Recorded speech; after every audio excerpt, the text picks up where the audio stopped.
She says, we have fences surrounding our houses. We have to lock our doors at night. Some people have extra doors to separate their bedrooms from the rest of their house. A person cannot walk to the shops alone. Children can't play outside alone. We have to be so careful. We have to be so careful. This is what somebody sent me. This is a fan of InfoWars. This is somebody who has watched my videos. Genocide. Genocide is a word that you and I, watching this, are all too familiar with.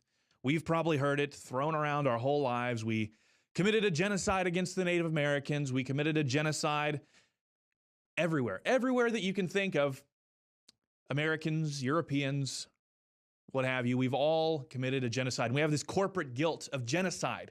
The word gets thrown at us at every turn, every conceivable moment that we could be called genociders or genocidal. We get called genocidal. So genocide, genocide, genocide.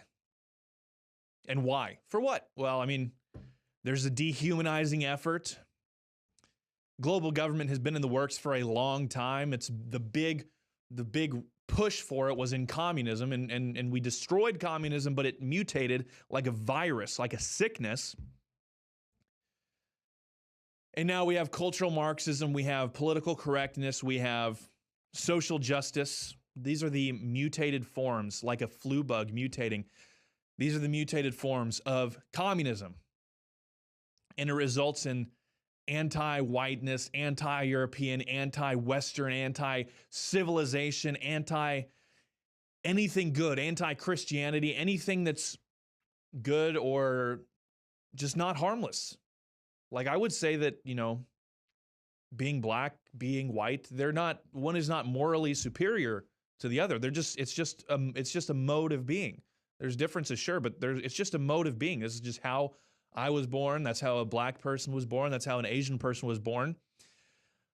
But that's not the case in this mutated form of communism we call cultural Marxism, created by the Frankfurt School. And the goal is there's a hierarchy. There's a hierarchy of oppression, and the goal is to destroy those who are labeled as the oppressors. And we have been labeled as the oppressors for no reason, without consultation.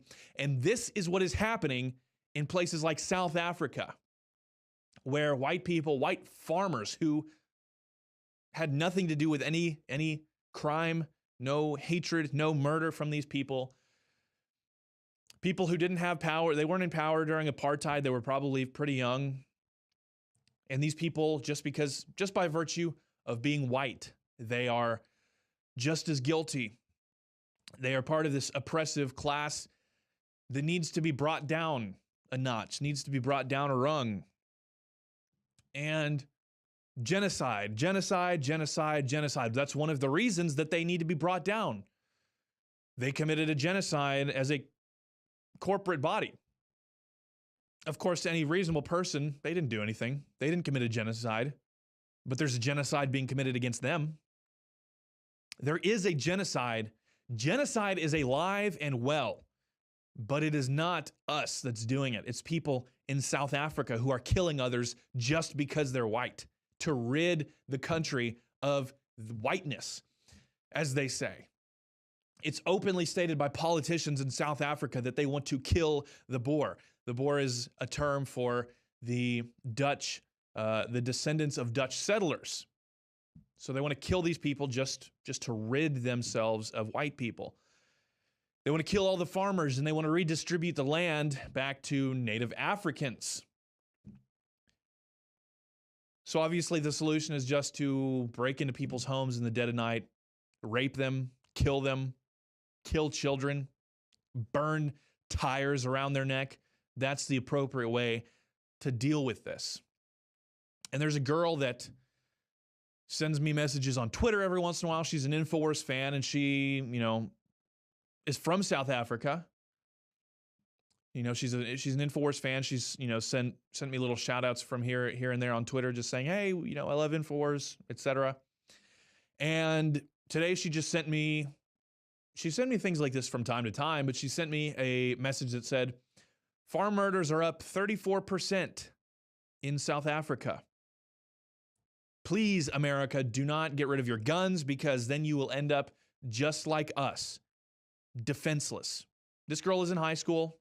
I think she's 2 years from graduation, so she's probably about 16 years old or so. And I said, do you have to take any precautions, like extra locks on your door, or is it more dangerous just out in the cities, or what? Or is it only for farmers? And she goes, it's dangerous here for everyone, but white farmers are targeted the most. And this is when I asked about precautions, and she said, yes, we live a very closed up life. It's almost like we live in a glorified prison. And I said, I'm sorry to hear that.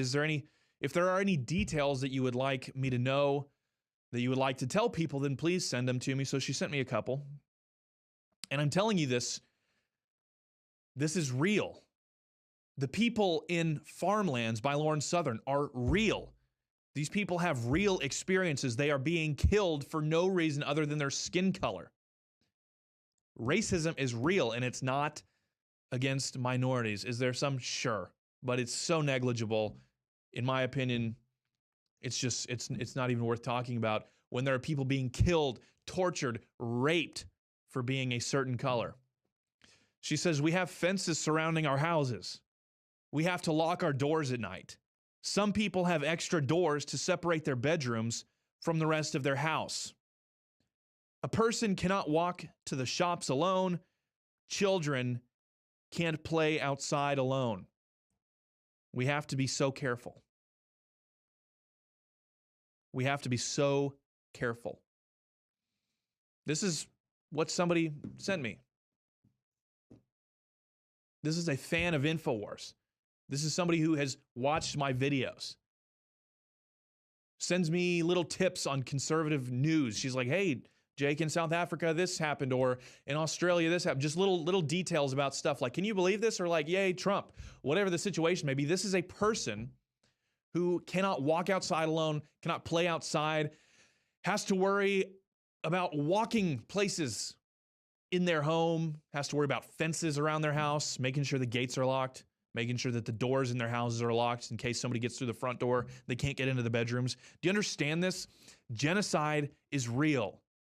Genocide is not what we are responsible for. We did not, number one, like English settlers in America, we didn't just commit genocide. The Dutch settlers in South Africa, they didn't commit a genocide. The setting up of the South African state was only in response to the brutal murder of other settlers by African natives as a goodwill, sign of goodwill. They invited them, hey, come watch our tribal dance. Well, the settlers got there, and it was an ambush, and they were brutally beaten to death. So then they set up the country, and then they had their policies. Whether or not that was right or wrong, who knows? But it was not out of nowhere.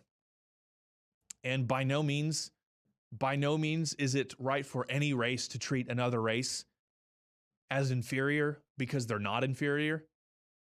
But I am actually consistent about that, unlike racist social justice warriors who think that there's hierarchies of oppression where black people need to be elevated above white people and white people need to be taken down a notch, or that they need to take Asians down a notch because they do too well.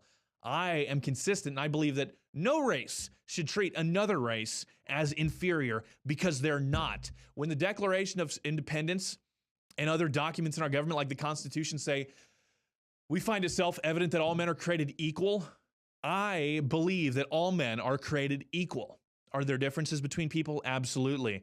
Does anybody deserve to be killed in a genocide merely because of the color of their skin? No. And the fact that the conservative media, Fox, the Daily Wire, the Blaze, all of these other companies, the fact that they're not blasting this into the mainstream, it's frankly disgusting. Why? Is it because you don't want to be called racist? Because you're afraid that by saying that, hey, white farmers shouldn't be killed just because they're white? Do you think that makes you racist? Are you afraid the left's going to call you racist? Because I remember during the 2016 election where we said, you know what? I'm tired of being called racist when I'm not a racist, demonstrably not a racist. I'm tired of it. I'm going to tell the truth, and nothing but the truth, regardless of what you want to call me, because that is what it means to be courageous. That is patriotism. But no, we're still worried about being called racist for telling the truth. And what is the truth? That nobody should be murdered for the color of their skin. And it's frankly disgusting. Right here, I'm getting texts from people in a country where there is an active genocide going on, hearing what it's like to live in that country. A high school kid. Are you kidding me? Are you kidding me? We are taking refugees from Syria, from Iraq, from Turkey, from all across the globe. The Democrats are framing Mexicans coming across the border, or Guatemalans or Nicaraguans or whatever. They're framing that as, oh, they're just seeking asylum. What are they seeking asylum from? Life in a Central American country. And meanwhile, I don't know, I can't verify this, but I've heard it, that South Africans say, hey, European country, whatever it is, Germany, hey, can we like seek asylum? Can we be refugees because there are people killing us here just because we're white? And Germany is like, no, that's racist for you to think that somebody would kill you just because you're white. What do you think, that those people are evil? Huh? What are you, a racist? You think that non-white people are evil? Do you understand the insanity that we're seeing right now? It's just sick. It's disgusting. Frankly, it's terrifying, but we have to keep fighting. We have to keep telling the truth where other people won't. My name is Jake Lloyd, reporting for Infowars.com. I am going to tell the truth.